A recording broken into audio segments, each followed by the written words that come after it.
ਇਹ Punjabi radio USA ਹੈ।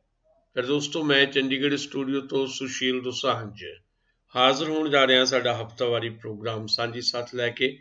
ਸਾਂਝੀ ਸਾਥ ਦੇ ਵਿੱਚ ਅੱਜ ਅਸੀਂ ਤੁਹਾਡੇ ਨਾਲ ਜਿੱਥੇ ਭਾਰਤ ਦੀ ਪੋਲੀਟਿਕਸ ਬਾਰੇ ਚਰਚਾ ਕਰਾਂਗੇ, ਉੱਥੇ ਭਾਰਤ ਦੀ ਇਹ ਮੌਜੂਦਾ ਸਰਕਾਰ ਨੇ ਪਿਛਲੇ 4.5 ਸਾਲ ਦੇ ਵਿੱਚ ਕੀ ਕੀਤਾ ਉਹਦੇ ਬਾਰੇ ਵੀ ਸੰਖੇਪ 'ਚ ਚਰਚਾ ਕਰਾਂਗੇ, ਕਿਉਂਕਿ ਦਾਅਵੇ ਤੇ ਵਾਅਦੇ ਬਹੁਤ ਵੱਡੇ ਕੀਤੇ ਗਏ ਸੀ ਤੇ ਹਾਲੇ ਵੀ ਪਿਛਲਾ ਭਾਸ਼ਣ ਜਿਹੜਾ ਭਾਰਤ ਦੇ ਪ੍ਰਧਾਨ ਮੰਤਰੀ ਨਰਿੰਦਰ ਮੋਦੀ ਦਾ ਲਾਲ ਕਿਲ੍ਹੇ ਦੀ ਫਸੀਲ ਤੋਂ 15 ਅਗਸਤ ਨੂੰ, ਉਸ ਭਾਸ਼ਣ ਦੇ ਵਿੱਚ ਵੀ ਬਹੁਤ ਸਾਰੇ ਜੁਮਲੇ ਛੱਡੇ ਗਏ ਨੇ। ਸੱਚ ਕੀ ਹੈ, ਇਹਦੇ ਬਾਰੇ ਚਰਚਾ ਕਰਾਂਗੇ ਕਿ ਸੱਚਮੁੱਚ ਨਰਿੰਦਰ ਮੋਦੀ ਦੇ ਦਿਖਾਏ ਹੋਏ ਅੱਛੇ ਦਿਨ ਇਹਨਾਂ 4.5 ਸਾਲਾਂ ਦੇ ਵਿੱਚ ਭਾਰਤ ਦੇ ਲੋਕਾਂ ਨੂੰ ਨਸੀਬ ਹੋਏ ਜਾਂ ਨਹੀਂ।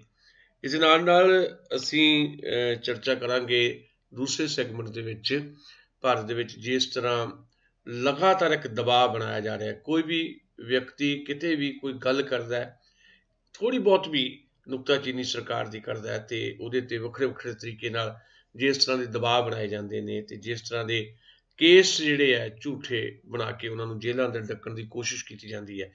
ਉਹਦੀ ਸਭ ਤੋਂ ਵੱਡੀ ਉਦਾਹਰਣ ਇਸ ਵਕਤ ਜਿਹੜਾ ਦਲਿਤ ਅੰਦੋਲਨ ਚੱਲ ਰਿਹਾ ਮਹਾਰਾਸ਼ਟਰ 'ਚ, ਪਿਛਲੇ ਸਾਲ ਇੱਕ ਭੀਮਾ ਰਾਓ ਕੋਰੇਗਾਂਵ ਤੋਂ ਜਿਹੜੀਆਂ ਖਬਰਾਂ ਆਈਆਂ, ਉੱਥੇ ਜਿਵੇਂ ਦਲਿਤਾਂ ਦੇ ਉੱਤੇ ਅਤਿਆਚਾਰ ਕੀਤਾ ਗਿਆ ਤੇ ਉਸ ਤੋਂ ਬਾਅਦ 5 ਵਿਦਵਾਨ ਬੁੱਧੀਜੀਵੀ ਲੋਕ ਜਿਹੜੇ ਪ੍ਰਗਤੀਸ਼ੀਲ ਨੇ, ਥੋੜ੍ਹਾ ਸੋਚਦੇ ਨੇ ਕਿ ਭਾਰਤ ਦੇ ਵਿੱਚ ਜਿਹੜੇ ਦਲਿਤ ਨੇ, ਆਦਿਵਾਸੀ ਨੇ, ਘੱਟ ਗਿਣਤੀਆਂ ਵਾਲੇ ਨੇ, ਉਹਨਾਂ 'ਤੇ ਜਿਸ ਤਰ੍ਹਾਂ ਦਾ ਦਬਾਅ ਬਣ ਰਿਹਾ ਉਹਦੇ ਖਿਲਾਫ ਉਹ ਜੇ ਗੱਲ ਕਰਦੇ ਆ ਤੇ ਉਹਨਾਂ ਦੇ ਵਿਰੁੱਧ ਕਾਰਵਾਈ ਕੀਤੀ ਗਈ ਹੈ। ਉਹਨਾਂ ਨੂੰ ਪਹਿਲਾਂ ਜੇਲ੍ਹ 'ਚ ਤੁੰਨਣ ਦੀ ਕੋਸ਼ਿਸ਼ ਕੀਤੀ ਗਈ, ਉਹਨਾਂ 'ਤੇ ਕੇਸ ਦਰਜ ਕਰਕੇ ਬਾਅਦ ਵਿੱਚ ਸੁਪਰੀਮ ਕੋਰਟ ਦੇ ਦਖਲ ਦੇ ਨਾਲ ਉਹਨਾਂ ਨੂੰ ਘਰਾਂ ਦੇ ਵਿੱਚ ਨਜ਼ਰਬੰਦ ਰੱਖਿਆ ਗਿਆ। 6 ਸਤੰਬਰ ਨੂੰ ਉਹਨਾਂ ਦੇ ਕੇਸ ਦੀ ਸੁਣਵਾਈ ਹੋਣੀ ਹੈ। ਇਹਦੇ ਤੇ ਅਸੀਂ ਦੂਸਰੇ ਸੈਗਮੈਂਟ 'ਚ ਚਰਚਾ ਕਰਾਂਗੇ। ਅਸੀਂ ਪਹਿਲੇ ਸੈਗਮੈਂਟ ਦੇ ਵਿੱਚ ਜਦੋਂ ਚਰਚਾ ਕਰ ਰਹੇ ਹਾਂ ਤੇ ਸਭ ਤੋਂ ਪਹਿਲਾਂ ਇਹਨਾਂ ਦਿਨਾਂ ਦੇ ਵਿੱਚ ਨੋਟਬੰਦੀ ਦੀ ਚਰਚਾ ਫਿਰ ਤੋਂ ਸ਼ੁਰੂ ਹੋਈ ਹੈ।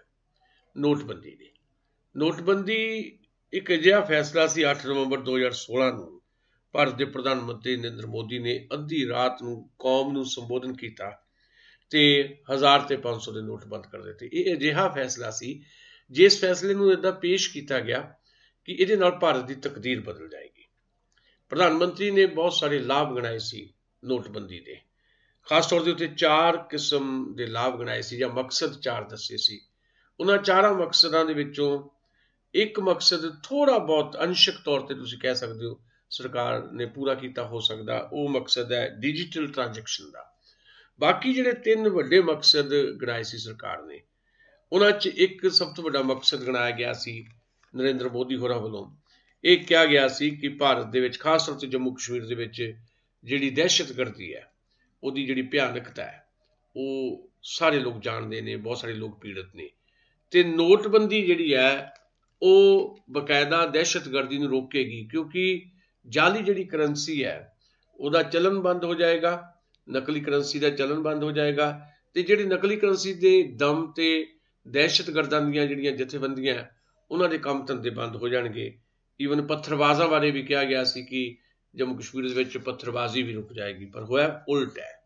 ਹੋਇਆ ਇਹ ਹੈ ਵੀ 8 ਨਵੰਬਰ 2015 ਤੋਂ ਨਵੰਬਰ 2016 ਤੱਕ 185 ਵੱਡੀਆਂ ਦਹਿਸ਼ਤਗਰਦਾਂ ਦੀਆਂ ਜਿਹੜੀਆਂ ਘਟਨਾਵਾਂ ਸਾਹਮਣੇ ਆਈਆਂ ਸੀ, ਪਰ ਉਸ ਤੋਂ ਬਾਅਦ ਜਦੋਂ ਨੋਟਬੰਦੀ ਕਰ ਦਿੱਤੀ ਗਈ 2017 ਤੋਂ ਲੈ ਕੇ 184 ਯਾਨੀ 2017 ਤੱਕ ਤੇ 31 ਜੁਲਾਈ 2018 ਤੱਕ 191 ਦਹਿਸ਼ਤਗਰਦਾਂ ਦੀਆਂ ਘਟਨਾਵਾਂ ਵਾਪਰੀਆਂ। ਪੱਥਰਬਾਜ਼ੀ ਫੇਰ ਵੱਧ ਗਈ ਹੈ। ਸੋ ਦਹਿਸ਼ਤਗਰਦੀ ਨੂੰ ਤੁਸੀਂ ਇੱਕ ਨੋਟਬੰਦੀ ਨਾਲ ਖਤਮ ਕਰ ਦੋਗੇ, ਇਹ ਕਿਸਮ ਦੀ ਝੂਠੀ ਤਸੱਲੀ ਦਿੱਤੀ ਗਈ ਸੀ। ਦਹਿਸ਼ਤਗਰਦੀ ਨੂੰ ਸਿਰਫ ਇਸ ਕਦਮ ਨਾਲ ਖਤਮ ਨਹੀਂ ਕੀਤਾ ਜਾ ਸਕਦਾ, ਦਹਿਸ਼ਤਗਰਦੀ ਨੂੰ ਉਹਦੇ ਜੜ੍ਹਾਂ 'ਚ ਬੈਠੇ ਹੋਏ ਜਿਹੜੇ ਕਾਰਨ ਨੇ ਉਹਨਾਂ ਨੂੰ ਖਤਮ ਕਰਕੇ ਖਤਮ ਕੀਤਾ ਜਾ ਸਕਦਾ ਹੈ। ਤੇ ਦਹਿਸ਼ਤਗਰਦੀ ਕੇਵਲ ਇੱਕ ਪਾਸਿਓਂ ਨਹੀਂ ਹੁੰਦੀ, ਦਹਿਸ਼ਤਗਰਦੀ ਦੋਵਾਂ ਪਾਸਿਆਂ ਤੋਂ ਹੁੰਦੀ ਹੈ। ਦੂਸਰਾ ਵੱਡਾ ਮਕਸਦ ਜਾਂ ਦੂਸਰਾ ਵੱਡਾ ਲਾਭ ਗਿਣਾ ਰਹੇ ਸੀ ਸਾਡੇ ਪ੍ਰਧਾਨ ਮੰਤਰੀ ਨੋਟਬੰਦੀ ਦਾ ਕਾਲੇ ਧਨ ਬਾਰੇ, ਵੀ ਬਲੈਕ ਮਨੀ ਬੜੀ ਜਲਦੀ ਵਾਪਸ ਆ ਜਾਏਗੀ। ਬਲੈਕ ਮਨੀ ਬਾਰੇ ਕਿਹਾ ਗਿਆ ਸੀ ਵੀ 2.5 ਸਾਲਾਂ ਦੇ ਵਿੱਚ 1,02,000 ਕਰੋੜ ਰੁਪਏ ਦਾ ਕਾਲਾ ਧਨ ਜਿਹੜਾ ਬਾਹਰ ਆਇਆ ਤੇ 3-4 ਲੱਖ ਕਰੋੜ ਹੋਰ ਆਊਗਾ, ਇਹ ਕਿਹਾ ਗਿਆ ਸੀ। ਹੋਇਆ ਕੀ ਆ? ਹੋਇਆ ਇਹ ਹੈ ਕਿ ਜਿਹੜੀ ਰਿਜ਼ਰਵ ਬੈਂਕ ਨੇ ਜਾਣਕਾਰੀ ਦਿੱਤੀ ਹੈ ਵੀ ਜਿੰਨੇ ਵੀ 1000 ਤੇ 500 ਦੇ ਨੋਟ ਚੱਲਣ ਦੇ ਵਿੱਚ ਸੀਗੇ, ਉਹਦੇ ਵਿੱਚੋਂ 99.3% यानी 99.3% पुराने नोट तो बैंक रिजर्व बैंक वापस आ गए। वापस किहड़े नहीं आए? वापस नहीं आए 10,720 करोड़ रुपया। ਇਹਦਾ मतलब ब्लैक मनी कित्थे गई? ਜਿਹੜਾ 3-4 ਲੱਖ ਕਰੋੜ ਬਲੈਕ ਮਨੀ ਦਾ ਕਹਿ ਰਹੇ ਸੀ ਪ੍ਰਧਾਨ ਮੰਤਰੀ ਉਹ ਵਾਪਸ ਆਏਗੀ, ਉਹ ਕਿੱਥੇ ਗਈ? ਉਹ ਤਾਂ ਆਈ ਨਹੀਂ ਵਾਪਸ। ਇਹਦਾ ਮਤਲਬ ਬਲੈਕ ਮਨੀ ਸੀਗੀ ਨਹੀਂ। ਉਹਦੇ ਕਾਰਨ ਹੈ ਕਿ ਬਲੈਕ ਮਨੀ ਕੈਸ਼ ਦੇ ਵਿੱਚ ਤਾਂ ਹੈ ਹੀ ਨਹੀਂ। ਬਲੈਕ ਮਨੀ ਰੀਅਲ ਸਟੇਟ ਦੇ ਵਿੱਚ ਹੈ। ਬਲੈਕ ਮਨੀ ਇਸ ਤਰ੍ਹਾਂ ਦੇ ਜਿਹੜੇ ਬਾਕੀ ਧੰਦੇ ਹੈ ਉਹਨਾਂ ਦੇ ਵਿੱਚ ਹੈ। ਤੇ ਕਿਉਂਕਿ ਜਿਹੜੀ 10,720 ਕਰੋੜ ਰੁਪਏ ਨਹੀਂ ਵੀ ਆਏ ਉਹ ਵੀ ਬਲੈਕ ਮਨੀ ਨਹੀਂ ਹੈ, ਕਿਉਂਕਿ ਹਾਲੇ ਵੀ ਨੇਪਾਲ ਦੇ ਵਿੱਚ ਤੇ ਭੂਟਾਨ 'ਚ ਸਾਡੀ ਜਿਹੜੀ ਪੁਰਾਣੀ ਕਰੰਸੀ ਚੱਲ ਰਹੀ ਹੈ। ਸੋ ਕਾਲੇ ਧਨ ਦਾ ਜਿਹੜਾ ਇੱਕ ਬਹੁਤ ਵੱਡਾ ਹੂਆ ਖੜਾ ਕੀਤਾ ਗਿਆ ਸੀ ਵੀ ਕਾਲਾ ਧਨ ਜਿਹੜਾ ਦੇਸ਼ ਦੇ ਵਿੱਚ ਹੈ ਉਹ ਵਾਪਸ ਆ ਜਾਏਗਾ 4 ਲੱਖ ਕਰੋੜ ਤੱਕ, ਉਹ ਗੱਲ ਵੀ ਖਤਮ ਹੋ ਗਈ।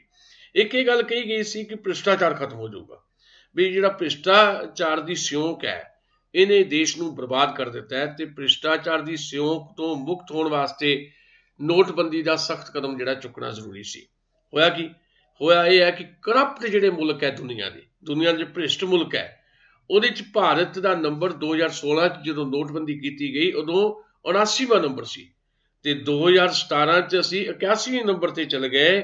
ਤੇ ਟਰਾਂਸਪੇਰੈਂਸੀ ਇੰਟਰਨੈਸ਼ਨਲ ਨਾਂ ਦੀ ਜਿਹੜੀ ਇੱਕ ਸੰਸਥਾ ਆ ਉਹਦੀ ਰਿਪੋਰਟ ਹੁਣ ਆਈ ਆ, ਅਸੀਂ 175 ਮੁਲਕਾਂ ਦੇ ਸਰਵੇ ਦੇ ਆਧਾਰ ਤੇ ਜਿਹੜਾ ਸਾਨੂੰ ਦੱਸਿਆ ਗਿਆ ਉਹਦੇ 'ਚ ਅਸੀਂ 82ਵੇਂ-83ਵੇਂ ਨੰਬਰ 'ਤੇ ਪਹੁੰਚ ਗਏ। ਯਾਨੀ ਅਸੀਂ ਕਰਪਸ਼ਨ ਦੇ ਵਿੱਚ ਵੀ ਨਵੇਂ ਮੀਲ ਪੱਥਰ ਸਾਬਤ ਕਰ ਰਹੇ ਹਾਂ। ਇਹ ਹੈ ਜੀ ਨੋਟਬੰਦੀ ਦਾ ਅਸਲੀ ਸੱਚ।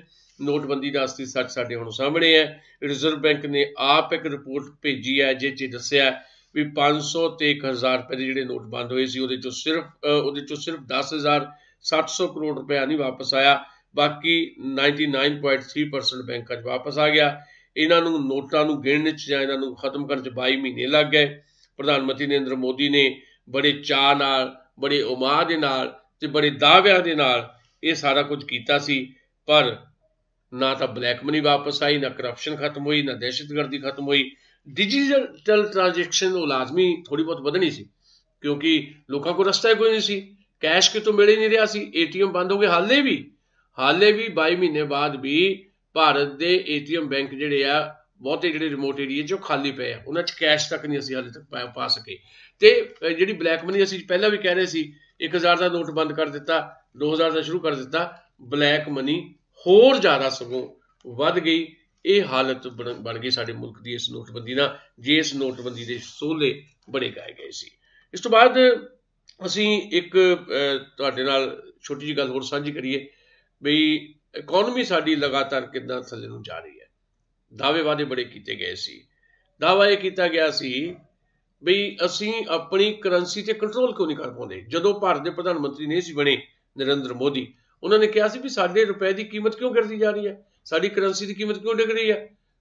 ਈਰਾਨ ਦੀ ਉਹਨਾਂ ਨੇ ਉਦਾਹਰਨ ਦਿੱਤੀ, ਪਾਕਿਸਤਾਨ ਦੀ ਦਿੱਤੀ, ਬੰਗਲਾਦੇਸ਼ ਦੀ ਦਿੱਤੀ ਵੀ ਬੰਗਲਾਦੇਸ਼ ਦੀ ਕਰੰਸੀ ਨਹੀਂ ਡਿੱਗ ਰਹੀ ਜੀ, ਪਾਕਿਸਤਾਨ ਦੀ ਕਰੰਸੀ ਨਹੀਂ ਡਿੱਗ ਰਹੀ, ਭਾਰਤ ਦੀ ਕਰੰਸੀ ਕਿਉਂ ਡਿੱਗ ਰਹੀ ਹੈ, ਇਹਦਾ ਜ਼ਿੰਮੇਵਾਰ ਕੌਣ ਹੈ, ਇਹ ਕਿਉਂ ਹੋ ਰਿਹਾ ਹੈ। ਇੱਦਾਂ ਦੇ ਗੱਲਾਂ ਕਰਦੇ ਸੀ ਨਰਿੰਦਰ ਮੋਦੀ।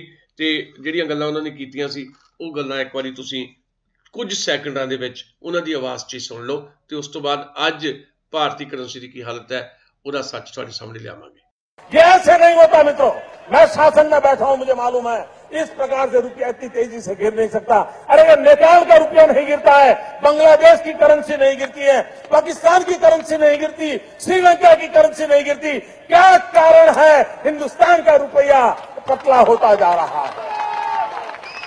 ये जवाब देना पड़ेगा आपको, देश आपसे जवाब मांग रहा है। ਕੀ ਕਾਰਨ ਹੈ ਕਿ ਦੇਸ਼ ਦਾ ਰੁਪਈਆ ਪਤਲਾ ਹੁੰਦਾ ਜਾ ਰਿਹਾ ਹੈ, ਇਹਦਾ ਜਵਾਬ ਦੇਣਾ ਪਏਗਾ। ਇਹ ਨਰਿੰਦਰ ਮੋਦੀ ਕਹਿ ਰਹੇ ਸਨ। ਉਦੋਂ ਨਰਿੰਦਰ ਮੋਦੀ ਪ੍ਰਧਾਨ ਮੰਤਰੀ ਨਹੀਂ ਸੀ, ਉਦੋਂ ਗੁਜਰਾਤ ਦੇ ਮੁੱਖ ਮੰਤਰੀ ਸੀ। ਉਦੋਂ ਡਾਕਟਰ ਮਨਮੋਹਨ ਸਿੰਘ ਨੂੰ ਪੁੱਛ ਰਹੇ ਸੀ ਕਿ ਦੇਸ਼ ਦਾ ਰੁਪਇਆ ਪਤਲਾ ਕਿਉਂ ਹੋ ਰਿਹਾ। ਉਦੋਂ ਰੁਪਇਆ ਜਿਹੜਾ ਸੀ ਅਮਰੀਕੀ ਡਾਲਰ ਦੇ ਮੁਕਾਬਲੇ ਜਦੋਂ ਨਰਿੰਦਰ ਮੋਦੀ ਹੋਰੇ ਹਕੂਮਤ ਦੇ ਵਿੱਚ ਆਏ ਹੈ ਉਦੋਂ 60 ਰੁਪਏ ਤੋਂ 64 ਰੁਪਏ ਦੇ ਨੇੜੇ ਤੇੜੇ ਘੁੰਮ ਰਿਹਾ ਸੀ। ਅੱਜ 70 ਰੁਪਏ 90 ਪੈਸੇ ਡਾਲਰ ਦੇ ਮੁਕਾਬਲੇ ਰੁਪਏ ਦੀ ਕੀਮਤ ਹੋ ਗਈ, ਯਾਨੀ 71 ਰੁਪਏ ਕਿਸੇ ਵੇਲੇ ਵੀ ਡਾਲਰ ਦੇ ਮੁਕਾਬਲੇ ਰੁਪਏ ਦੀ ਕੀਮਤ ਹੋ ਸਕਦੀ ਹੈ। ਸੋ ਅੱਜ ਜਦੋਂ ਸਾਡੇ ਦੇਸ਼ ਦੀ ਕਰੰਸੀ ਇੰਨੀ ਬੁਰੀ ਤਰ੍ਹਾਂ ਡਿੱਗ ਰਹੀ ਹੈ, ਇਹਦਾ ਜਵਾਬ ਕੌਣ ਦੇਵੇਗਾ? ਜਿਹੜੇ ਸਵਾਲ ਕਰ ਰਹੇ ਸੀ ਨਰਿੰਦਰ ਮੋਦੀ ਡਾਕਟਰ ਮਨਮੋਹਨ ਸਿੰਘ ਨੂੰ, ਅੱਜ ਉਹਨਾਂ ਸਵਾਲਾਂ ਦੇ ਰੂਬਰੂ ਉਹ ਖੁਦ ਕਿਉਂ ਨਹੀਂ ਹੋ ਰਹੇ? खुद क्यों नहीं हो रहे कि ਜਿਹੜੇ अच्छे दिनों का वादा उन्होंने किया सी अच्छे दिन कितने ਅਸੀਂ अच्छे दिनों का जिक्र भी करना है क्योंकि उन्होंने कहा सी कि तुसी 60 साल दिते कांग्रेस ਨੂੰ ਮੈਨੂੰ 60 ਮਹੀਨੇ ਦਿਓ ਅਸੀਂ ਇਹ ਕਹਿੰਦੇ ਹੁਣ ਤਾਂ 5 ਮਹੀਨੇ ਰਹਿ ਗਏ 4.5 ਸਾਲ ਤੁਸੀਂ ਵੀ ਗੁਜ਼ਾਰ ਲਏ ਤੁਸੀਂ ਇਹਨਾਂ 4.5 ਸਾਲਾਂ ਦੇ ਵਿੱਚ ਕੀ ਕੀਤਾ यूपीए की गवर्नमेंट जो सी डॉक्टर मनमोहन सिंह की अगवाई के असी उस सरकार के नुकताचीन रहे हैं असी लगातार उस सरकार की नुकताचीनी की है हुण भी असी कहने भी कांग्रेस पार्टी हो या भारतीय जनता पार्टी हो इन्हां दा सियासी किरदार इक्को है बार बार असी कहने पर डॉक्टर मनमोहन सिंह वेले की हालत सी ते अज नरेंद्र मोदी की अगवाई जिहड़ी सरकार चल रही है जिहदे बारे कहा जा रहा सी कि ये अच्छे दिन लैके आएगी इस सरकार के चलदे देश की आर्थिक प्रगति किन्नी हुई है ਇਹਦਾ ਤੁਲਨਾਤਮਕ ਅਧਿਐਨ ਤਾਂ ਲਾਜ਼ਮੀ ਤੌਰ ਤੇ ਕਰਨਾ ਚਾਹੀਦਾ ਤੇ ਚੰਗੀ ਗੱਲ ਹੈ ਕਿ ਅੱਜ ਇਹ ਗੱਲ ਹੋ ਰਹੀ ਹੈ ਅੱਜ ਸਾਡੇ ਮੀਡੀਆ ਦੇ ਵਿੱਚ ਸਾਡੇ ਨੈਸ਼ਨਲ ਮੀਡੀਆ ਦੇ ਵਿੱਚ ਇਹਦੀ ਚਰਚਾ ਚੱਲ ਰਹੀ ਹੈ ਤੇ ਇਹ ਗੱਲ ਵੀ ਚੰਗੀ ਹੈ ਕਿ ਅੱਜ ਤੋਂ ਕੁਝ ਸਮਾਂ ਪਹਿਲਾਂ ਗਾਂ ਦੀ ਚਰਚਾ ਹੋ ਰਹੀ ਸੀ ਅੱਜ ਗਾਂ ਦੀ ਥਾਂ ਤੇ ਜੀਡੀਪੀ ਦੀ ਚਰਚਾ ਹੋ ਰਹੀ ਹੈ ਜੀਡੀਪੀ ਦੀ ਚਰਚਾ ਹੋ ਰਹੀ ਹੈ ਦਾ ਮਤਲਬ ਸਰਕਾਰ ਕਟਹਿਰੇ 'ਚ ਖੜ ਰਹੀ ਹੈ ਸਰਕਾਰ ਨੂੰ ਪੁੱਛਿਆ ਜਾ ਰਿਹਾ ਹੈ ਜਦੋਂ ਡਾਕਟਰ ਮਨਮੋਹਨ ਸਿੰਘ ਦੀ ਸਰਕਾਰ ਸੀ ਉਦੋਂ ਦੇਸ਼ ਤੇ ਨਵੀਆਂ ਆਰਥਿਕ ਨੀਤੀਆਂ ਜਿਹੜੀਆਂ ਲਾਗੂ ਕੀਤੀਆਂ ਜਾ ਰਹੀਆਂ ਸੀ ਉਹਦਾ ਸੰਬੰਧ ਸੀ ਉਸ ਸਾਰੀ ਆਰਥਿਕ ਪ੍ਰਗਤੀ ਦੇ ਨਾਲ ਸੋ ਕਾਰਡ ਆਰਥਿਕ ਪ੍ਰਗਤੀ ਮੈਂ ਉਹਨੂੰ ਕਹਿਣਾ ਕਿਉਂਕਿ ਉਹ ਕੋਈ ਖੁਸ਼ਹਾਲੀ ਦਾ ਜਾਮਨ ਤਾਂ ਨਹੀਂ ਹੈ ਪਹਿਲੀ ਗੱਲ ਮੈਂ ਸਾਫ਼ ਕਰਦਾ ਕਿ ਜੀਡੀਪੀ ਜਿਹੜੀ ਆ ਕੁੱਲ ਘਰੇਲੂ ਆਮਦਨ ਜਿਹੜੀ ਹੈ ਉਹਦੇ ਦਾਅਵੇ ਜਿੰਨੇ ਮਰਜ਼ੀ ਕਰ ਲਓ ਜਿੰਨੀ ਦੇਰ ਤੱਕ ਤੁਹਾਡਾ ਸਧਾਰਨ ਵਿਅਕਤੀ ਤੁਹਾਡੇ ਮੁਲਕ ਦਾ ਆਮ ਬੰਦਾ ਖੁਸ਼ਹਾਲ ਨਹੀਂ ਹੈ ਉਹਨੂੰ 2 ਵਕਤ ਦੀ ਰੋਟੀ ਨਹੀਂ ਮਿਲਦੀ ਉਨੀ ਦੇਰ ਤੱਕ ਜੀਡੀਪੀ ਦੀ ਜਿਹੜੀ ਗਰੋਥ ਰੇਟ ਹੈ ਉਹ ਜਿੰਨਾ ਮਰਜ਼ੀ ਤੁਸੀਂ ਦੱਸੀ ਜਾਓ ਉਹਨਾਂ ਕੋਈ ਫਰਕ ਨਹੀਂ ਪੈਂਦਾ खुशहाली दे नाल जुड़िया हुंदा सारा कुछ तुहाडा मुल्क कितना खुशहाल है मुल्क आवाम हुंदा है लोग ही मुल्क हुंदे है मुल्क इस करके मुल्क नहीं हुंदा कि साडे मुल्क दा नाम भारत है ते भारत इस करके भारत है भारत साडे 1.25 अरब लोकां करके है उन्हां 1.25 अरब लोकां दे विचों 90 करोड़ लोकां दी हालत की है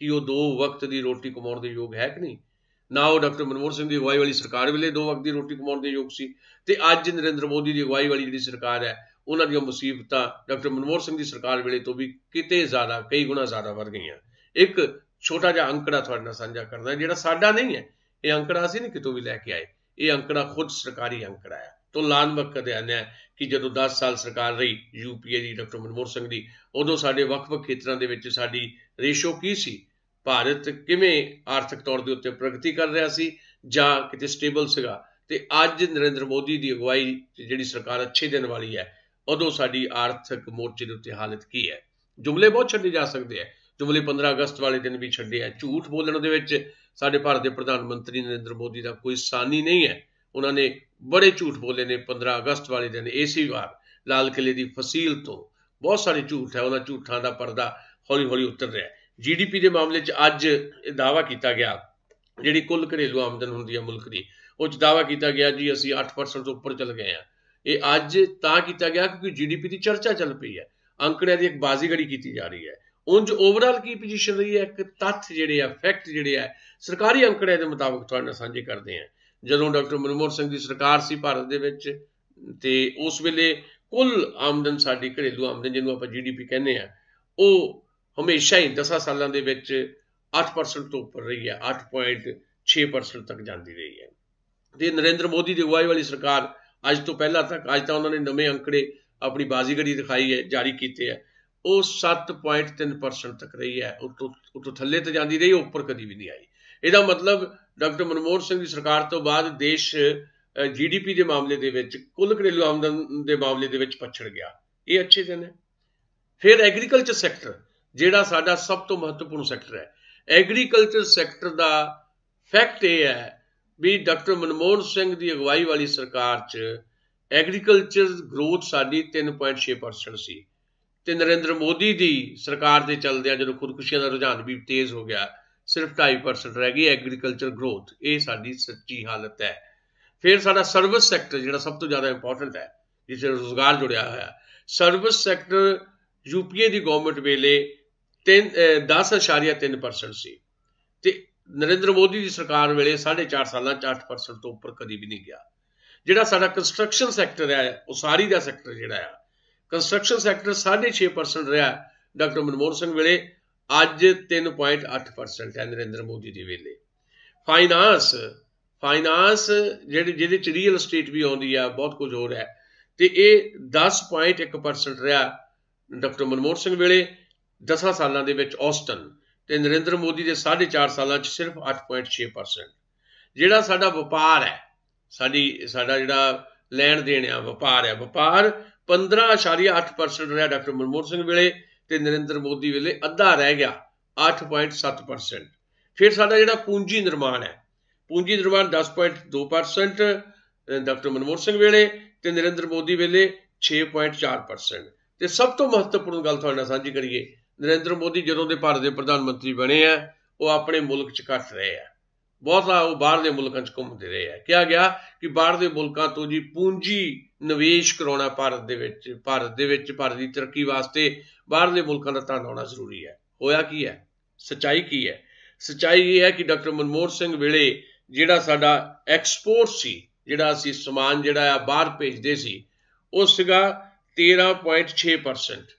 ਤੇ ਨਰਿੰਦਰ ਮੋਦੀ ਨੇ ਸਾਰਾ ਗਲੋਬ ਘੁੰਮ ਲਿਆ, ਤੇ ਉਹਨਾਂ ਦੇ ਇਹਨਾਂ ਯਤਨਾਂ ਦਾ ਸਿੱਟਾ ਇਹ ਨਿਕਲਿਆ ਵੀ 13.6% ਦੇ ਮੁਕਾਬਲੇ, ਡਾਕਟਰ ਮਨਮੋਹਨ ਸਿੰਘ ਦੇ 13.6% ਦੇ ਮੁਕਾਬਲੇ ਨਰਿੰਦਰ ਮੋਦੀ ਦੀ ਜਿਹੜੀ ਗਰੋਥ ਰੇਟ ਹੈ ਆਪਣੀ ਐਕਸਪੋਰਟ ਦੀ, ਉਹ ਡਿੱਗ ਕੇ ਸਿਰਫ 1.7% ਰਹਿ ਗਈ, 1.7%। ਇਹ ਹਾਲਤ ਇਸ ਦੇਸ਼ ਦੀ ਕੀਤੀ ਹੈ ਅੱਛੇ ਦਿਨ ਲਿਆਉਣ ਦੇ ਵਾਅਦੇ ਕਰਕੇ ਇਸ ਮੁਲਕ ਤੇ ਹਕੂਮਤ ਕਰਨ ਵਾਲੇ ਲੋਕਾਂ ਨੇ। ਇਹ ਹਕੂਮਤ ਕਿੰਨੀ ਕੁ ਦੇਰ ਹੋਰ ਚੱਲੇਗੀ ਇਸੇ ਤਰ੍ਹਾਂ, ਇਹ 2019 ਨੇ ਤੈਅ ਕਰ ਦੇਣਾ ਹੈ। ਇਹਦੇ ਬਾਰੇ ਅਗਲੀ ਗੱਲ ਅਸੀਂ ਸੱਤਾ ਬਾਰੇ ਕਰਨੀ ਹੈ, ਸਿਆਸਤ ਬਾਰੇ ਕਰਨੀ ਹੈ ਕਿ ਸਿਆਸਤ ਜਿਹੜੀ ਹੈ ਉਹ ਕਿਵੇਂ ਆਪਣੀਆਂ ਗੋਟੀਆਂ ਵਿਛਾਉਂਦੀ ਹੈ। ਤੇ ਇਹ ਸਿਆਸਤ ਦੇ ਵਿੱਚ ਜਿਵੇਂ ਭਾਰਤੀ ਜਨਤਾ ਪਾਰਟੀ ਜਿਹੜੀ ਆ ਕੋਸ਼ਿਸ਼ ਕਰ ਰਹੀ ਹੈ ਵੀ ਆਪਣੇ ਭਾਈਵਾਲਾਂ ਨੂੰ ਮਨਾ ਲਿਆ ਜਾਏ, ਤੇ ਭਾਈਵਾਲਾਂ ਦੇ ਰਲ ਕੇ ਚੋਣ ਜਿਹੜੀ ਆ ਲੜੀ ਜਾਏ, ਕਿਉਂਕਿ ਵਿਰੋਧੀ ਧਿਰ ਜਿਹੜੀ ਆ ਇਕੱਠੀ ਹੋਣ ਨੂੰ ਫਿਰਦੀ ਹੈ। ਕਾਂਗਰਸ ਕੋਸ਼ਿਸ਼ ਕਰ ਰਹੀ ਹੈ ਕਿ ਵਿਰੋਧੀ ਧਿਰਾਂ ਨੂੰ ਇਕੱਠੇ ਕਰਕੇ ਨਰਿੰਦਰ ਮੋਦੀ ਦੇ ਖਿਲਾਫ ਇੱਕ ਮਾਹੌਲ ਬਣਾਇਆ ਜਾਏ 2019 ਦੇ ਵਿੱਚ। ਇਸ ਕਰਕੇ ਬੀਜੇਪੀ ਦੀ ਵੀ ਕੋਸ਼ਿਸ਼, ਅਮਿਤ ਸ਼ਾਹ ਬਹੁਤ ਵੱਡੇ ਰਣਨੀਤੀਕਾਰ ਸਮਝੇ ਜਾਂਦੇ ਆ। 2 ਦਿਨ ਪਹਿਲਾਂ ਅਮਿਤ ਸ਼ਾਹ ਨੇ ਕਿਹਾ ਕਿ ਅਸੀਂ ਇੱਕ ਫਾਰਮੂਲਾ ਤਿਆਰ ਕਰ ਲਿਆ, ਬਿਹਾਰ ਦੇ ਵਿੱਚ ਜਨਤਾ ਦਲ ਯੂਨਾਈਟਿਡ ਜਿਹੜਾ ਨਿਤੀਸ਼ ਕੁਮਾਰ ਵਾਲਾ, ਉਹ ਨਾਲ ਕਿੱਦਾਂ ਸਾਂਝ ਪਾਉਣੀ ਹੈ। ਪਰ ਉਹ ਗੱਲ ਵਿਗੜ ਗਈ ਲੱਗਦੀ ਹੈ। ਅੱਜ ਹੀ ਖਬਰ ਆ ਗਈ ਹੈ, ਨਿਤੀਸ਼ ਕੁਮਾਰ ਦੀ ਪਾਰਟੀ ਨੇ ਕਹਿ ਦਿੱਤਾ ਕਿ ਸਾਨੂੰ 16 ਸੀਟਾਂ ਮਨਜ਼ੂਰ ਨਹੀਂ ਹੈਗੀਆਂ, ਤੁਸੀਂ 20 ਸੀਟਾਂ ਲੜੋ, ਅਸੀਂ 16। ਇਹ ਕੀ ਗੱਲ ਬਣੀ? ਅਸੀਂ ਬਰਾਬਰ ਦੀ ਧਿਰ ਹੈ। ਹੋ ਸਕਦਾ ਨਿਤੀਸ਼ ਕੁਮਾਰ ਦੀ ਪਾਰਟੀ ਜਿਹੜੀ ਆ ਅਖੀਰ 'ਚ ਜਾਂਦਿਆਂ ਯਾਨੀ ਚੋਣਾਂ ਦੇ ਨੇੜੇ ਜਾਂਦਿਆਂ ਇਕੱਲੇ ਤੌਰ ਤੇ ਚੋਣ ਲੜਨਾ ਪਸੰਦ ਕਰੇ। ਇਹ ਆਉਣ ਵਾਲੇ ਸਮੇਂ 'ਚ ਪਤਾ ਲੱਗੇਗਾ। ਸ਼ਿਵ ਸੈਨਾ ਵੀ ਨਾਰਾਜ਼ ਹੈ ਭਾਰਤੀ ਜਨਤਾ ਪਾਰਟੀ ਤੋਂ। ਸ਼ਿਵ ਸੈਨਾ ਨੇ ਵੀ ਨੋਟਬੰਦੀ ਦੇ ਉੱਤੇ ਬੜਾ ਤਿੱਖਾ ਕਮੈਂਟ ਕੀਤਾ। ਕੱਲ੍ਹ ਦੀਆਂ ਖਬਰਾਂ ਦੇ ਵਿੱਚ ਆ ਰਿਹਾ ਸੀ ਕਿ ਸ਼ਿਵ ਸੈਨਾ ਨੇ ਸਾਹਮਣਾ ਦੇ ਵਿੱਚ ਆਪਣੇ ਐਡੀਟੋਰੀਅਲ ਦੇ ਵਿੱਚ ਲਿਖਿਆ ਕਿ ਨਰਿੰਦਰ ਮੋਦੀ ਕਦੋਂ ਪਛਤਾਤਾਪ ਕਰਨਗੇ ਇਸ ਮਸਲੇ ਦੇ ਉੱਤੇ। ਉਹਨਾਂ ਨੂੰ ਪਛਤਾਤਾਪ ਕਰਨਾ ਚਾਹੀਦਾ ਹੈ ਕਿ ਨੋਟਬੰਦੀ ਦੇ ਚੱਲਦਿਆਂ ਦੇਸ਼ ਦੀ ਹਾਲਤ ਕੀ ਬਣ ਗਈ। ਨੋਟਬੰਦੀ ਦੇ ਦੌਰਾਨ ਲਾਈਨਾਂ 'ਚ ਲੱਗੇ ਹੋਏ 150 ਬੰਦਾ, ਆਮ ਬੰਦਾ ਜਿਹੜਾ ਆ ਭਾਰਤ ਦੇ ਵਿੱਚ ਮੌਤ ਦੇ ਮੂੰਹ 'ਚ ਜਾ ਪਿਆ। 150 ਬੰਦਾ ਮਰਿਆ ਭਾਰਤ ਦੇ ਵਿੱਚ। ਉਹਦਾ ਕਾਤਲ ਕੌਣ ਹੈ? ਉਹਦੇ ਮਰਡਰ ਕੌਣ ਨੇ? ਇਹ ਦੱਸਣਾ ਪਏਗਾ। ਲੋਕ ਇਹਦਾ ਜਵਾਬ ਪੁੱਛਣਗੇ। ਸੋ ਵਿਰੋਧੀ ਧਿਰਾਂ ਦੀ ਏਕਤਾ ਤੋਂ ਡਰਦਿਆਂ ਭਾਰਤੀ ਜਨਤਾ ਪਾਰਟੀ ਆਪਣੇ ਭਾਈਵਾਲਾਂ ਨੂੰ ਸੰਭਾਲਣ 'ਚ ਲੱਗੀ ਹੋਈ ਹੈ, ਪਰ ਉਹ ਕਿੰਨਾ ਕੁ ਸੰਭਾਲ ਸਕਦੀ, ਕਿੰਨਾ ਕੁ ਨਹੀਂ ਸੰਭਾਲ ਸਕਦੀ, ਇਹ ਤਾਂ ਆਉਣ ਵਾਲੇ ਦਿਨਾਂ 'ਚ ਪਤਾ ਲੱਗੇਗਾ। ਭਵਿੱਖ ਇਸ ਗੱਲ ਦਾ ਜ਼ਰੂਰ ਇਸ਼ਾਰਾ ਕਰ ਰਿਹਾ ਹੈ ਕਿ ਭਾਰਤੀ ਜਨਤਾ ਪਾਰਟੀ ਦੇ ਨਾਲ ਨਰਿੰਦਰ ਮੋਦੀ ਦਾ ਜਿਹੜਾ ਇੱਕ ਲੋਕਪ੍ਰਿਯਤਾ ਦਾ ਗ੍ਰਾਫ ਹੈ ਉਹ ਬਹੁਤ ਜ਼ਿਆਦਾ ਡਿੱਗ ਗਿਆ। ਇੰਡੀਆ ਟੂਡੇ ਦਾ ਵੀ ਇੱਕ ਸਰਵੇ ਹੈ ਜਿਹੜਾ ਡਿਟੇਲ 'ਚ ਅਸੀਂ ਤੁਹਾਡੇ ਨਾਲ ਸਾਂਝਾ ਨਹੀਂ ਕਰਨਾ, ਪਰ ਇੰਡੀਆ ਟੂਡੇ ਦੇ ਸਰਵੇ ਨੇ ਸਾਫ਼ ਕਰ ਦਿੱਤਾ ਹੈ ਕਿ ਨਰਿੰਦਰ ਮੋਦੀ ਦਾ ਗ੍ਰਾਫ ਹੁਣ ਉਹ ਰਿਹਾ ਨਹੀਂ ਹੈ। ਸੋ ਜੇ ਨਰਿੰਦਰ ਮੋਦੀ ਦਾ ਜਿਹੜਾ ਗ੍ਰਾਫ ਉਹਨਾਂ ਨੂੰ 31% ਵੋਟਾਂ ਦਵਾ ਗਿਆ ਸੀ, ਤੇ 31% ਸਿਰਫ 31% ਵੋਟਾਂ ਲੈ ਕੇ ਉਹ ਭਾਰਤ ਦੇ ਪ੍ਰਧਾਨ ਮੰਤਰੀ ਬਣੇ। ਜੇ ਉਹ 31% ਵਾਲਾ ਗ੍ਰਾਫ ਜਿਹੜਾ ਡਿੱਗ ਕੇ 3% ਵੀ ਥੱਲੇ ਆ ਗਿਆ, ਜਿਹੜਾ 3 ਤੋਂ ਕਿਤੇ ਜ਼ਿਆਦਾ ਥੱਲੇ ਆਉਣ ਵਾਲਾ ਹੈ, ਤਾਂ ਫਿਰ ਭਾਰਤੀ ਜਨਤਾ ਪਾਰਟੀ ਕਿਤੇ ਨਹੀਂ ਦਿਖਾਈ ਦੇਗੀ। ਸਵਾਲ ਵਿਰੋਧੀ ਧਿਰਾਂ ਦੀ ਏਕਤਾ ਦਾ ਹੈ। ਸਵਾਲ ਵਿਰੋਧੀ ਧਿਰਾਂ ਦੀ ਏਕਤਾ ਤੋਂ ਬਾਅਦ ਆਪਣੇ ਪ੍ਰਧਾਨ ਮੰਤਰੀ ਦਾ ਕੈਂਡੀਡੇਟ ਚੁਣਦਾ ਹੈ। ਉਹਦੇ 'ਚ ਸਾਰੀਆਂ ਧਿਰਾਂ ਆਪਣੇ ਆਪਣੇ ਤਰੀਕੇ ਨਾਲ ਕੰਮ ਕਰ ਰਹੀਆਂ, ਪਰ ਸਿਆਸਤ ਜਿਹੜੀ ਹੈ, ਖਾਸ ਤੌਰ ਦੇ ਉੱਤੇ ਵੋਟ ਸਿਆਸਤ ਜਿਹੜੀ ਹੈ, ਇਹ ਬਹੁਤ ਚਲਾਕ ਕਿਸਮ ਦੇ ਹੱਥਾਂ 'ਚ ਹੁੰਦੀ ਹੈ। ਇਹਦੇ ਮੈਨੇਜਮੈਂਟ ਜਿਹੜੀ ਹੈ ਇਹਦੀ ਇੱਕ ਵੱਖਰੀ ਤਰੀਕੇ ਦੀ ਕੀਤੀ ਜਾਂਦੀ ਹੈ, ਤੇ ਇਹ ਮੈਨੇਜਮੈਂਟ ਕਦੋਂ ਕੁਝ ਮਸਲਿਆਂ ਨੂੰ, ਜਿਹੜੇ ਮਸਲੇ ਹੈ ਹੀ ਨਹੀਂ, ਜਿਹੜੇ ਨੌਨ ਇਸ਼ੂ ਆ, ਉਹਨਾਂ ਨੌਨ ਇਸ਼ੂਜ਼ ਨੂੰ ਕਦੋਂ ਇਸ਼ੂਜ਼ ਬਣਾ ਕੇ ਜਿਹੜੀਆਂ ਬੁਨਿਆਦੀ ਜਿਹੜੀਆਂ ਸਾਡੀਆਂ ਲੋੜਾਂ ਨੇ ਜਾਂ ਬੁਨਿਆਦੀ ਜਿਹੜੇ ਮਸਲੇ ਆ ਉਹਨਾਂ ਨੂੰ ਢੱਕ ਦੇਵੇ।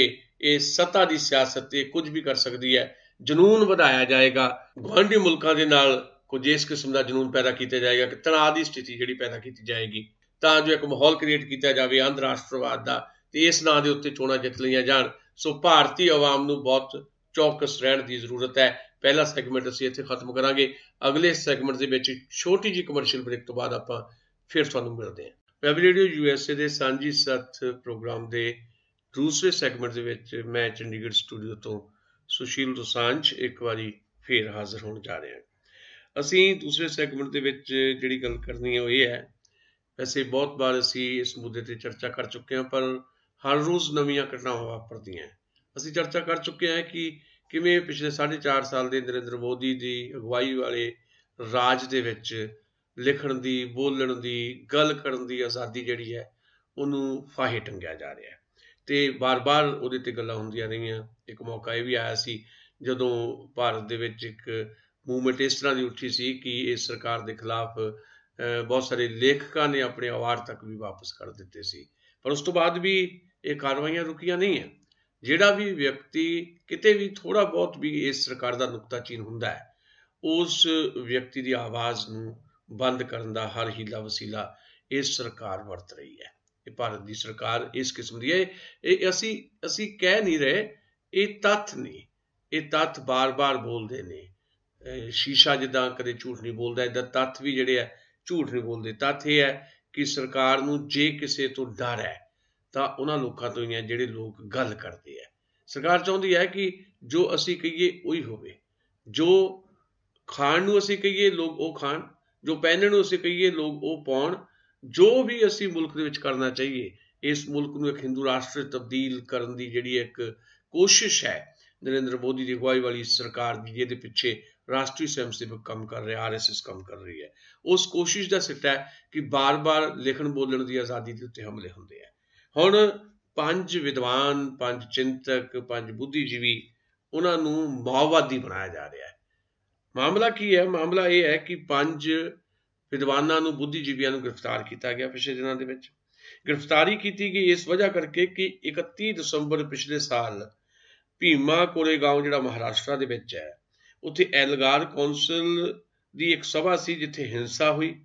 इस हिंसा करके दोष ये लाए गए कि ये लोग ने जिहड़े हुण 5 लोग गिरफ्तार किए गए जिन्हां ने लोगों को भड़काया, जबकि गल बिल्कुल झूठ है। दूजी गल ये गल कही जा रही है कि इन्हां दे संबंध सीधे तौर पर माओवादियों के नाल है। पूने के ज्वाइंट पुलिस कमिश्नर हैगे आ शिवाजी राव बोड़खे, उन्होंने का दावा यह है कि उन्होंने कोल तां बड़े पुख्ता सबूत है कि ये माओवादियों ने बड़े बड़े लीडरां नूं मारन की साजिश रची है, ते जिहड़े लोग गिरफ्तार किए गए हैं ये उस साजिश का हिस्सा है। यानी महाराष्ट्र की पुलिस तो यह भी कहा दिता गया कि इन्हां कोल बहुत वड्डे पद्धर के उत्ते इस तरह की साजिश सी कि हज़ारां क्विंटल बारूद, बहुत कुछ इस तरह के हथियार इकट्ठे किए जा रहे थे, जिहदा राजीव गांधी नूं मारन की साजिश रची गई सी। इसी तरह ये साजिश रची जा रही वड्डे लीडरां नूं मारन की, जबकि एक कोरा झूठ है। सरकार की नहीं कर सकती?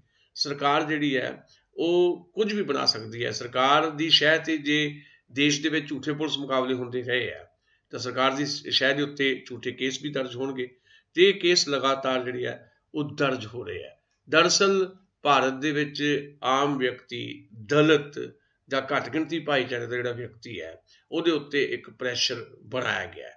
उन्होंने इस तरह प्रभाव देने की कोशिश की जा रही है कि तुसी जे इस मुल्क दे विच रहना है तो तुहानूं फिर साडी ईन मननी ही पेगी, किसी किस्म का भी विरोध जिहड़ा है वो बर्दाश्त नहीं है। ये माहौल पैदा किया जा रहा है, डर का एक माहौल पैदा किया जा रहा है। तो डर केवल ते केवल आम लोगों के विच नहीं, बकायदा जिहड़े साडे जर्नलिस्ट ने, पत्रकार ने, उन्हां दे अंदर भी डर पैदा कर दिता गया है। साडा नैशनल मीडिया का एक वड्डा हिस्सा 90-95% हिस्सा जिहड़ा उहनूं काबू कर लिया इस सरकार ने। टैलीविजन चैनलों के अंदर तक जा वड़ी है सरकार। टैलीविजन डिबेट्स तुसीं देखो, तुहानूं लगदा है कि तुहानूं उत्थे धमकाया जा रहा है, तो बहुत सारे पत्रकार वो डर की रोटी खा रहे हैं। यानी पत्रकारां दे डर बारे भी इस तो पहला कि असीं गल अगे तोड़ीए, तुसीं NDTV के पत्रकार रवीश कुमार जिन्हां दे उत्ते भी कई बार बहुत सारे इस तरह के दबाव पाने की कोशिश की गई है कि उन्होंने चुप करा लिया जाए, पर वो चुप नहीं हो रहे। आने वाले समय के उत्ते भी कोई झूठा केस मढ़िया जा सकता है। बहुत सारिया धमकियां उन्होंने मिलदियां रही। रवीश कुमार ने इस डर बारे की गल्लां कीतियां, इस सरकार बारे की गल्लां कीतियां, बहुत संखेप च उन्होंने गल सुन ली। किसी भी न्यूज रूम में जाकर देखें तो उसका सामाजिक और बौद्धिक चरित्र बदल गया है। डरपोकों की जमात पैदा हो गई है। अब आपको किसी एडिटर को हटाने की जरूरत नहीं है। इसमें मेहनत क्यों कर रहे हो? उसकी जरूरत नहीं है। तो हमारे जो मीडिया के जो लोग थे वो नए नए संबंधों को बनाने में लग गए। उनको लगा कि कोई एक मजबूत नेता आया है और जो चिरकाल तक रहेगा, अवतार है, रहें वो। मैं उनके लिए दुआ भी करता हूं कि वही रहें। अगर बिना कुछ किए झूठ बोल के उन्हें रहना है तो आप रहिए, मुझे आपसे कोई दिक्कत नहीं है। लेकिन जिस तरह से उन्होंने मीडिया के सिस्टम पे हमला किया और सब ने चरमरा के धरमरा के नीचे के लिए आए, ये डरावना था। और वो उस डर को सब अपने अपने घर से लंच बॉक्स में लाते थे, न्यूज रूम में खोलते थे। एक रोटी भय का आप लीजिए, एक आलू परवल भय के साथ आप खाइए। और हम रोज उस डरने को लंच में जाते जाते डिनर में इतना वो डर कंज्यूम कर चुके होते थे कि रात को शो में जाने से पहले हाथ पांव कांप रहे होते थे कि हुजूर कहीं नाराज ना हो जाए। 2018 से लेकर मई 19 के बीच इतना झूठ बोला जाएगा जितना भारत की पूरी सभ्यता की यात्रा में नहीं बोला गया होगा। आपको अंदाजा नहीं है कि झूठ बोलने के इतने तरीके आएंगे कि आप उसका पर्दाफाश करते करते हाफ के उसके आगे सरेंडर कर देंगे। उन्होंने राजनीति में झूठ को लेजिटिमाइज किया है। वो दुनिया के सबसे अमीर गरीब नेता हैं। वो जब अपने आप को गरीब कहलाते हैं तो करोड़ों की रैली होती है, एलईडी स्क्रीन लगाकर हेलीकॉप्टर से आकर गरीब की तरह लॉन्च करते हैं। उसमें गरीब का कुछ भी एलिमेंट नहीं होता सिवाय उनके दावे के। इस लोकतंत्र को इस हालत पे ना पहुंचाइए कि एक जज की मौत हो जाए और हम सवाल ना करें। इस हालत पे मत पहुंचाइए कि एक पार्टी 4 साल के कार्यकाल में कितने 100 करोड़ का, एग्जैक्ट नहीं बोल रहा हूं, क्या पता डिफेमेशन हो जाए, वो भी तो एक बीमारी है ना, तो वो हो जाए, मुख्यालय बना ले और हम सवाल ना करें। रवीश कुमार होरी जिस तरह गल कर रहे सी वो बिल्कुल साफ दस रहे सी कि सवाल ना कीते जान। इदां क्या जा रहा है कि तुसीं सवाल नहीं करना। ये जिहड़े 5 चिंतक गिरफ्तार किए गए ने सवाल करते सन, इन्होंने सवालों तो दुखी होकर उन्होंने गिरफ्तार किया गया। सुप्रीम कोर्ट ने भारत सरकार को एक शीशा दिखाया क्योंकि भारत सरकार अपनी पुलिस राही, महाराष्ट्र सरकार ते दिल्ली सरकार अपनी पुलिस के राही इन्होंने सारिਆਂ जेलों च तुरना चाहती सी, पर सुप्रीम कोर्ट ने उन्होंने कहा कि नहीं, इन्हों का हक है, अपनी गल रखने का एक हक है, असहमति का हक बरकरार रहना चाहिए। असहमति का हक जिहड़ा आ वो सेफ्टी बाल वांग होंदा है, सुप्रीम कोर्ट ने कहा। सुप्रीम कोर्ट ने सरकार को शीशा दिखाया। सो इस करके सवाल करने वालियां नूं जिन्होंने जेलों च तुरना चाहती सी ये सरकार, सुप्रीम कोर्ट ने हाल फिलहाल राहत दी है। 5 सितंबर तक भावें वो राहत है, 6 सितंबर को उन्होंने फिर तो सुनवाई होएगी, पर उदों तक महाराष्ट्र की सरकार ने, उतों की पुलिस ने इधर माहौल क्रिएट कर दिता है। कहते साढ़े को सबूत बड़े है जी, इन्हों को बहुत वड्डे पद्धर से धमाका के समग्री आ रही सी, ये देशद्रोही है। इत्थे हर बंदा देशद्रोही है।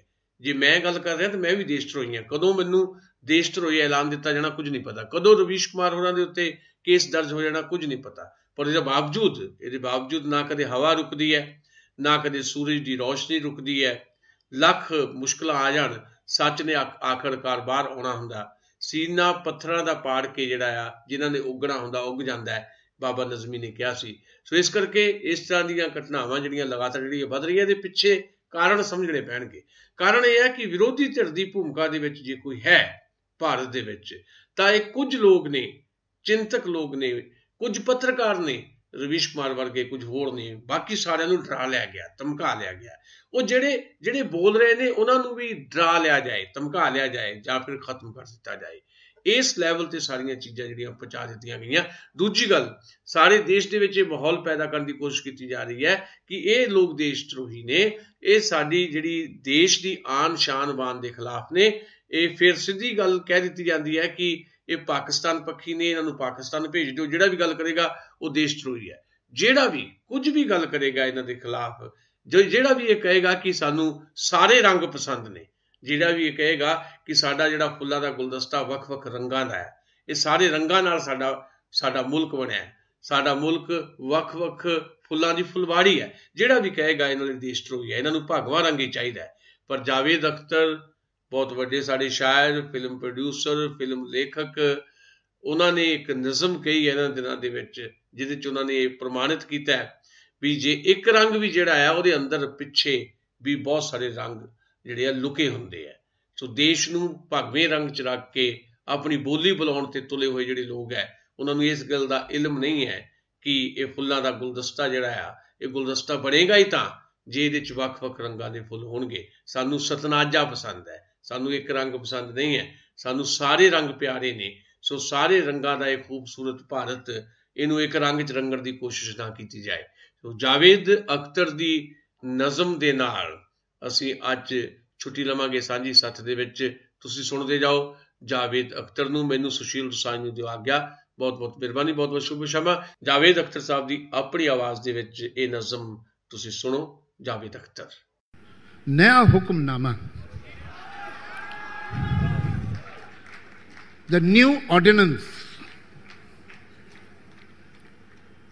किसी का हुक्म है सारी हवाएं हमेशा चलने से पहले बताएं कि उनकी समत क्या है, किधर जा रही हैं। किसी का हुक्म है सारी हवाएं हमेशा चलने से पहले बताएं कि उनकी समत क्या है। हवाओं को बताना ये भी होगा चलेंगी जब तो क्या रफ्तार होगी, कि आंधी की इजाजत अब नहीं है। हमारी रेत की सब ये फसीलें, ये कागज के महल जो बन रहे हैं, हिफाजत करना इनकी करना है जरूरी। और आंधी है पुरानी, इनके दुश्मन ये सभी जानते हैं। किसी का हुक्म है दरिया की लहरें जरा ये सरकशी कम कर लें, अपनी हद में ठहरें। उभरना फिर बिखरना और बिखर कर फिर उभरना, गलत है उनका ये हंगामा करना। ये सब है सिर्फ वहशत की अलामत, बगावत की अलामत। बगावत तो नहीं बर्दाश्त होगी, ये वहशत तो नहीं बर्दाश्त होगी। अगर लहरों को है दरिया में रहना तो उनको होगा अब चुपचाप बहना।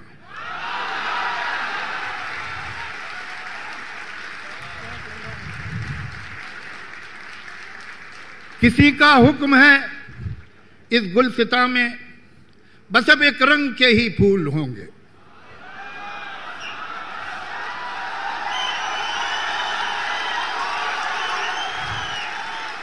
किसी का हुक्म है इस गुलसिता में बस अब एक रंग के ही फूल होंगे। कुछ अफसर होंगे जो ये तय करेंगे गुलिस्तां किस तरह बनना है कल का। यकीनन फूल यकरंगी तो होंगे, मगर ये रंग होगा कितना गहरा कितना हल्का, ये अफसर तय करेंगे।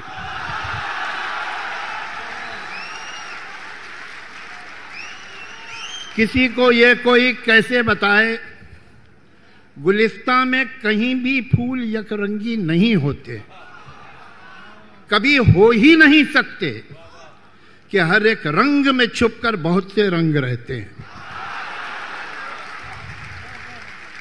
जिन्होंने बाग यकरंगी बनाना चाहे थे उनको जरा देखो कि जब एक रंग में 100 रंग जाहिर हो गए हैं तो वो अब कितने परेशान हैं, वो कितने तंग रहते हैं। किसी को ये कोई कैसे बताए हवाएं और लहरें कब किसी का हुक्म सुनती हैं। हवाएं हाकिमों की मुट्ठियों में, हथकड़ी में, कैद खानों में नहीं रुकती हैं। ये लहरें रोकी जाती हैं तो दरिया कितना भी हो पुरसुकून बेताब होता है, और इस बेताबी का अगला कदम सैलाब होता है।